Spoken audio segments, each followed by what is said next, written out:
Welcome to సిరి బక్కమంతుల. నేను మీ సిరిని. ఈరోజు మా సిస్టర్ చికెన్ కూర చేస్తుందో చూడండి. ముందుగా బాణలిలో ఆయిల్ వేసుకుంది. ఆయిల్ కాగినాక ఆల్రెడీ కట్ చేసుకున్న పచ్చిమిర్చి, ఆనియన్ పేస్ట్, కరివేపాకు వేసుకుంది. అవి వేగినాక ఇప్పుడు చికెన్ వేసుకుంటుంది. అవి ఒకసారి కలుపుకోవాలి మొత్తం కలిసిపోయేటట్టుగా. నెక్స్ట్ సరిపడా సాల్ట్, నెక్స్ట్ పసుపు, నెక్స్ట్ తగినంత కారం వేసుకుంటుంది. అవన్నీ ఒకసారి కలుపుకోవాలి. కాసేపు ఉడకనివ్వాలి. మేము ముందుగానే మసాలా పేస్ట్ చేసుకున్నాము. ధనియాలు, గసగసాలు, కాజు, అల్లము, వెల్లుల్లి అవి పేస్ట్ చేసి పెట్టుకున్నాం. అందుకని ఉడికిన తర్వాత ఇట్లా వచ్చింది. మనకి ఎంత గ్రేవీ కావాలంటే అంత వాటర్ పోసుకోవాలి.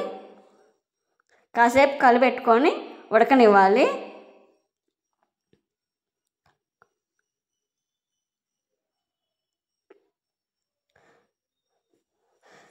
మనం ఆల్రెడీ మసాలా పేస్ట్ చేసుకున్నాము. అది ఇప్పుడు మసాలా పేస్ట్ వేసుకుంటున్నాము. మీకు వీడియో నచ్చినట్లయితే ప్లీజ్ లైక్ చేయండి, షేర్ చేయండి, సబ్స్క్రైబ్ చేయండి. లాస్ట్ కొత్తిమీర వేసుకుంటున్నాము.